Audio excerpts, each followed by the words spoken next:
नमस्कार, मैं हूं विकास सुखीजा और आप देख रहे हैं अब तक टाइम। दोस्तों, आपको बता दें, तरावड़ी जो गवर्नमेंट संस्कृत मॉडल विद्यालय है उसकी छात्राएं आज यहां पहुंची हैं और उनकी समस्या क्या है आपको बता देते हैं।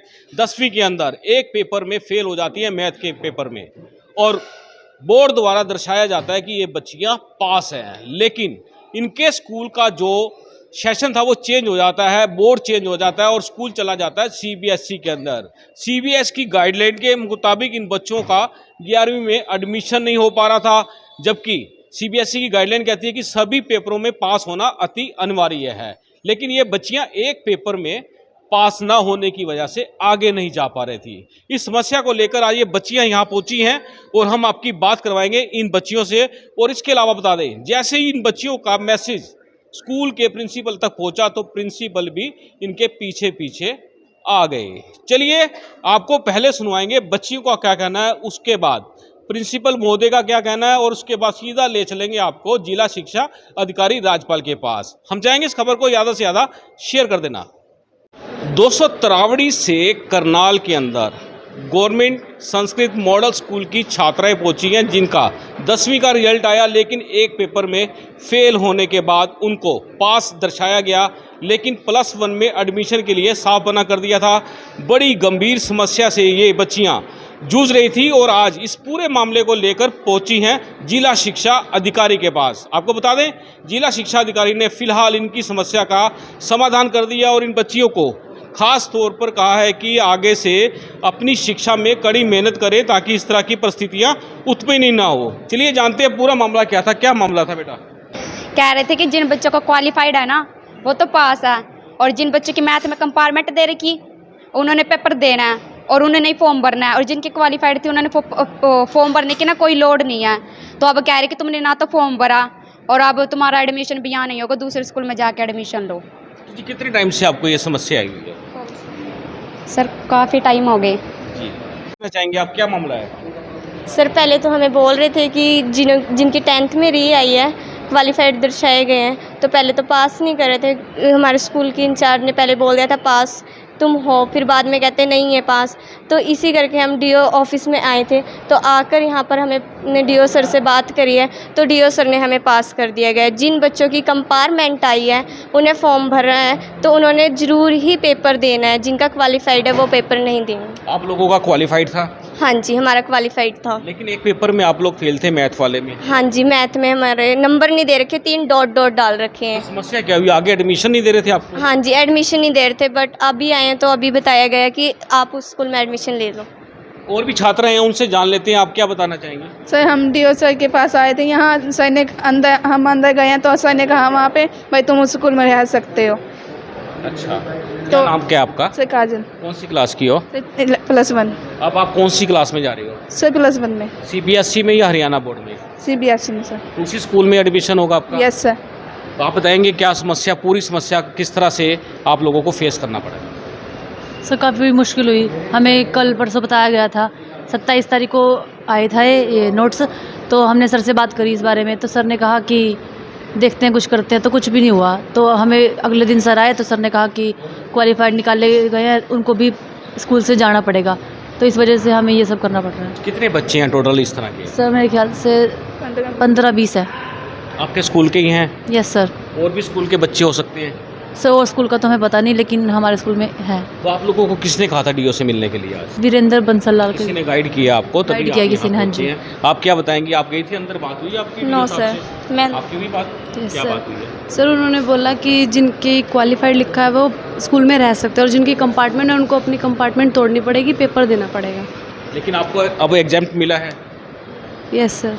बिल्कुल दोस्तों, आपको बता दें ये बच्चियां आई हैं तरावड़ी से खास तौर पर, और आपको बता दें हमारे साथ और इसी स्कूल के प्रिंसिपल साथ में हैं, उनसे जानेंगे। प्रिंसिपल साहब क्या मामला था ये सर अब की बार ही हमारी जो 10th थी, पहले थी हरियाणा बोर्ड जी।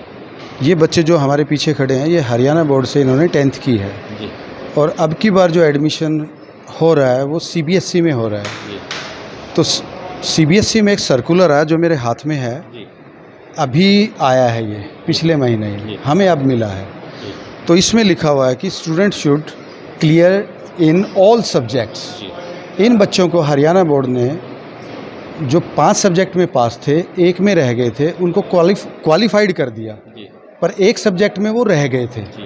तो हमने क्या किया, इस according to letter of CBSE हमने कहा बेटे ये लेटर है, इसके अंदर ऑल सब्जेक्ट लिखा हुआ है, क्लियर होने चाहिए। तो इनको हमने बुलाया, पेरेंट्स को भी बुलाया, भाई आपको क्लियर करने पड़े हैं। तो कई बच्चों ने तो फॉर्म नहीं भरे थे कंपार्टमेंट के, वो तो चले गए फॉर्म। तो आज ये प्रॉब्लम आ रही थी, तो हमने कहा भाई साथ वाला जो हरियाणा बोर्ड का स्कूल है हम उसमें करवा देते हैं। मैंने प्रिंसिपल भी बुला लिया उनका, ओके बात हो गई। तो आज फिर DO साहब के पास में आया, इन्हीं बच्चों की बात लेके, भाई कहीं फ़ोन करो अगर ऐसा है तो। इन्होंने अभी कई देर से हम फ़ोन कर रहे हैं हायर अथॉरिटी को ये, तो इन्होंने कहा भाई अगर इंग्लिश में फ़ेल है फिर तो हम कुछ नहीं कर सकते, और अगर कंपार्टमेंट है तब भी कुछ नहीं कर सकते, वो तो क्लियर करना ही पड़ेगा। हाँ, जिनको हरियाणा बोर्ड ने क्वालिफाइड कर दिया है और उनको एडमिशन दे सकते हैं, पर उस सब्जेक्ट में नहीं देंगे जिसमें वो फेल हैं। जैसे मैथ में फेल हैं बच्चे, तो मैथ में नहीं लेंगे वो। तो अभी मैं आया हूँ बात करवा के, मैं भी लगा हुआ हूँ सुबह से। तो आप बच्चों के साथ ही आए थे? हाँ, नहीं बच्चों के साथ नहीं आया, मैं तो अपनी ड्यूटी अलग से आए हैं कि आपको मालूम था आज बच्चे आपके यहाँ कंप्लेंट करने वाले हो? तो आप नहीं, ऐसे बात कंप्लेंट की है, मैं ऐसा हुई नहीं।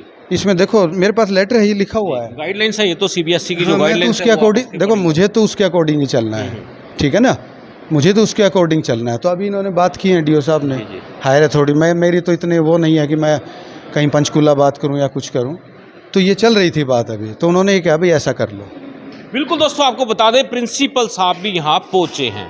कहीं ना कहीं ये बात लीक हो गई थी कि आज बच्चियाँ DO से मिलेंगी और अपनी समस्या को उनके समक्ष रखेंगी, और उसके तुरंत बाद प्रिंसिपल साहब भी यहाँ पहुँचे और उन्होंने भी अपनी बात यहाँ रखी। आपको बता देते हैं मामला क्या है। दोस्तों आपको बता दें, यदि हरियाणा बोर्ड की बात करेंगे तो हरियाणा बोर्ड के अंदर एक पेपर के अंदर एग्जाम छूट मिलती है, लेकिन अगर हिंदी में बच्चा फेल हो जाता है और सब पेपरों में पास हो जाता है तब उसकी आती है कंपार्टमेंट। लेकिन आपको बता दें हरियाणा गवर्नमेंट की रूल्स के हिसाब से जैसे ये स्कूल का जो ग्रेड बढ़ा वो CBSE में बदल चुका है, जिसके बाद इन बच्चियों को इस समस्या का सामना करना पड़ा है। दोस्तों अब मैं आपको सुनवाऊंगा DO जो राज्यपाल हैं उनका क्या कहना है, आइए उनसे बात करते हैं। दोस्तों जो ये तरावड़ी स्कूल से जो बच्चियां यहाँ पहुंची थी और जिनकी एक पेपर के अंदर, मैथ के पेपर के अंदर फेल दिखाया गया था और उनको टोटल रिजल्ट में पास दिखाया गया था, लेकिन उनके एडमिशन्स आगे नहीं हो पा रहे थे। इस पूरे मामले को लेकर आज हम पहुंचे हैं जिला शिक्षा अधिकारी राज्यपाल जी के पास, उनसे जानते हैं पूरा मामला क्या था। क्या बताना चाहेंगे सर?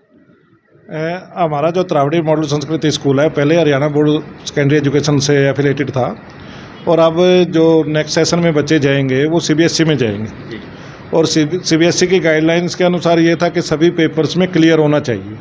इसके लिए थोड़ा सा मैस बीच में हुआ था, प्रिंसिपल को क्लियर नहीं था, परंतु हमने अभी वहाँ बात करके कि वो बच्चे है ना साइंस में नहीं जा सकते, साइंस के अतिरिक्त यदि किसी अन्य विषय वो पढ़ना चाहते हैं तो उसमें एडमिशन ले सकते हैं, और समस्या का समाधान हो गया है, बच्चे खुश होकर अपने घर चले गए। बिल्कुल, अब बच्चों को एडमिशन वहीं उसी स्कूल में मिल जाएगा? जी, उसी स्कूल में पढ़ेंगे जी। कुछ कहना चाहेंगे बच्चों को ऐसे जिनके रिजल्ट आते हैं? मैं तो यही कहना चाहूँगा कि बच्चों को और मेहनत करनी चाहिए, इस प्रकार की समस्या ना हो कि उनको दया के नंबरों के साथ है ना अगली क्लास में जाना हो। यदि वो 6 के 6 विषय में पास होते तो ये समस्या ही खड़ी नहीं होती। तो बच्चों को चाहिए कि और अच्छे से मेहनत करें और जो भी विषय पढ़ते हैं उनको अच्छे अंकों के साथ पास करें। बिल्कुल, धन्यवाद आपका, आपने हमसे बात की है। Thank you sir, thank you. बिल्कुल दोस्तों, आपको बता दें बच्चों को कहीं ना कहीं अपनी शिक्षा की ओर और ध्यान देना पड़ेगा, कड़ी मेहनत करनी पड़ेगी, ताकि इस तरह का जो ये लोचा पड़ा है बिल्कुल ना पड़े। आप देख रहे हैं अब तक टाइम्स, मैं हूँ विकास सुखीजा अपने साथी राकेश के साथ। नमस्कार, जय हिंद, जय Bharat. This is important for you and your loved ones. Choose a policy today from Star Health Insurance. This is important for you and your loved ones. Choose a policy today from Star Health Insurance.